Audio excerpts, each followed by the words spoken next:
Okay, so we're back here continuing to talk about pressure and fluid statics, and in this video I want to work an example where we're looking at analyzing the stability of a block that is submerged underwater under two different scenarios.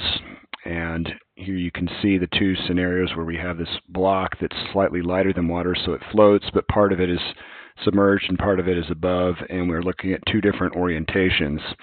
And in order to do this analysis, this is one of the simplest cases you could have of a submerged object, but the ideas here could be used to analyze more complicated systems. But the key ideas that we've looked at before are stability, and again, this idea of perturbing some system and whether or not it will return to the same equilibrium or not. So this ball, if you perturb it, will go back here, and this ball, if you perturb it, will go off somewhere else. So this is unstable and this is stable, and that same idea applies to submerged objects. So if you perturb it a little bit, will it flip over or will it go back? And that really all comes down to whether or not the center of gravity is above or below the metacenter, which is the point where something will rotate around. And we can then figure out whether or not something is stable by computing the value of the metacentric height, which is what we're going to call GM, and we can do it from this formula here. So in order to get the metacentric height, we need to know the center of gravity, the center of buoyancy, the volume that is submerged, and then the moment of inertia of the cross-sectional area of the shape when we are looking down on it from above. So in this case here, it's cut through here, and we need to look down on this shape, and we would see like a rectangle, and we would need to calculate the moment of inertia of that rectangle rotating. So this formula can tell us whether or not an orientation is stable, but in each case we need to compute these four values to do it. And so let's go back to our example here and look at these two orientations. And again, without doing anything, you can intuitively probably figure out which of these is stable and which one is not. If you were to hit this block a little bit here, it would want to rotate over onto its side, whereas this one, if you hit it a little bit, it might shake around, but then it will return. So we kind of would guess, just from our intuition, most people I think would guess that that this will be stable and this is unstable. But this analysis we're going to do allows us to kind of show that. And you could extend this analysis to look at more complicated situations. Really, it all comes down to computing those four values: the submerged volume, the center of gravity, the center of buoyancy, and then the moment of inertia of the submerged waterline shape. Okay, so again, those calculations could become more complicated, but as long as you were able to get all that done, you could then say whether or not a particular orientation was likely to be stable or not. So let's look at how to do this one. Okay, so we've got basically a three-step process that we need to go through. First is how much of this is submerged, and we can do that one with a force balance, and then we need to figure out where G and B are located, and then we need to figure out where M is located. And so we'll do that one. So part one here, and basically I'm going to work A and B side by side. It's the same exact procedure to analyze these. So I'll kind of do A here and B there. And so one is how much submerges. Okay, and so to figure that out, if we look at this shape here, we've got this volume here is displaced, is going to cause a buoyant force. On the other hand, we have the whole volume here that has a gravity force, and those two have to balance each other. So sum of the forces in the y direction equals 0, and that equals the buoyant force minus the weight. Therefore, the buoyant force equals the weight. The specific gravity here is 0.6. So we can then use that one to figure out the weight force. The buoyant force, on the other hand, depends on the water, and then we know it's going to be submerged to some depth here, y. And looking at this block here, okay, we have two of the dimensions. The third dimension here is 90 centimeters. That's coming out towards us that you don't see in either of these shapes. Okay, so buoyant force then is going to be the submerged volume times the specific weight of water, so that's gamma W times the volume, which is going to be this depth y, times the 0.9 meters times the 0.2 meters. Okay, so 0.2 times 0.9, and that then needs to equal the, that's the buoyant force. The weight, on the other hand, is going to be Sg times gamma W. Okay, so that's the specific weight of the block, which is 0.6, it's lighter than water, times the displaced volume, which is going to be, times the total, that's times the, not the displaced part, but the total volume of the block, and so that's going to be 0.3 times 0.2 times 0.9. And all these have the same units, and so if you look at this, actually a lot of these terms cancel out, the gamma W, the 0.2, the 0.9. So we're just left with y is equal to Sg, or 0.3 times Sg, which is equal to 0.3 times 0.6, and that gives us 0.18 meters. Okay, so this is going to be 0.18 meters in this case. And looking here at this one, I won't write all of this again because it's basically the same thing, but here we're going to have our free body diagram. It's going to be gamma W times this new depth y here, y being the height for this other orientation, and then that's going to be times 0.3 times 0.9.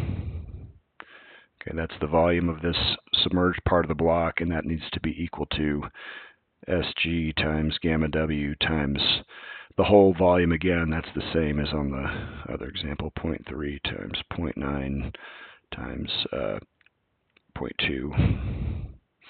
And so we end up here with y being equal to 0.12 meters. Again, a lot of these cancel out, but here the we have Sg times 0.2 instead of Sg times 0.3, so we get 0.12 instead of 0.18. Okay, so here it's 0.12 meters, and over here it's 0.18. All right, so that's the first thing we need to know, how much of it is submerged. The second thing we need to know is where our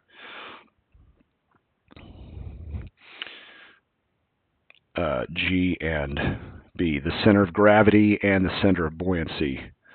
And the center of gravity, again, is where half of the mass is above and half is below. And so if we make this like our datum here, so this is our datum. For a block, it has the same density everywhere, really. It's just going to be half of the height is going to be the center of gravity. So here, G is equal to h over 2. And so the height in this orientation is 0.3 meters over 2, which is 0.15 meters.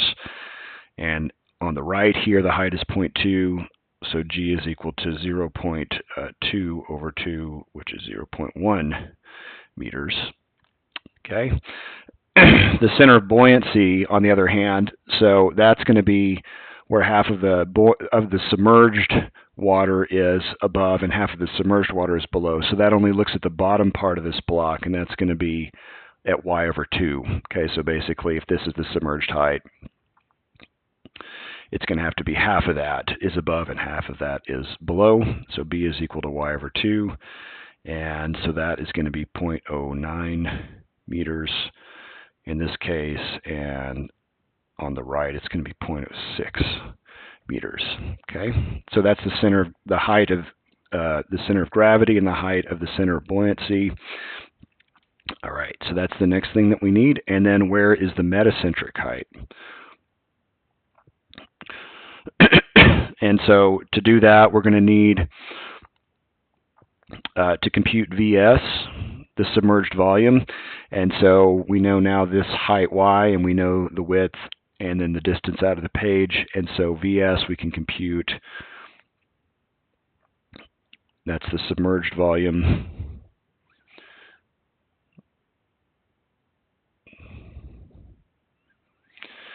Okay, so that's going to be 0.18 times 0.2 and times 0.9 meters. And that comes out to be 0.0324 cubic meters. And it actually is going to end up being exactly the same on the right because it's the same block, so the amount that's submerged is not going to depend on how you rotate it. The buoyant force is going to have to equal the gravity force, so it actually ends up being the same. If you take this 0.12 times and then 0.3 times 0.9 gives us the exact same thing. You can verify it. But intuitively, we would know that it's going to need to be the same either way. Okay, so we've got these things that we need. All right, so we've got VS now, and with G, B, and VS, the last thing that we need is I waterline. So to get I waterline, we need to do a top view.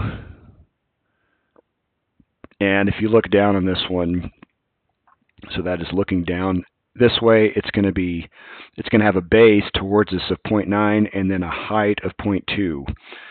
Okay, and so again, that's looking down at it this way, and we're worried about it rotating around this axis. Okay, so that means the base is 0.9 and the height is 0.2. So we have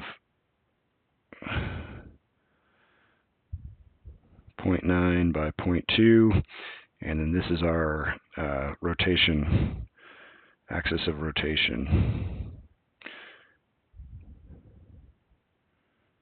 Okay, and in this other situation, it's going to be 0.9 by 0.3.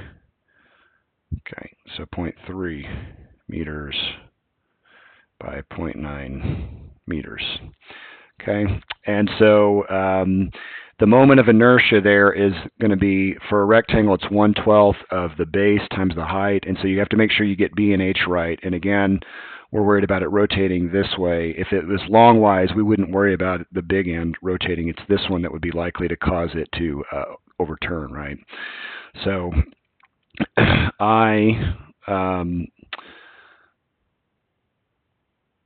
what did I call it? I waterline in my equation. I water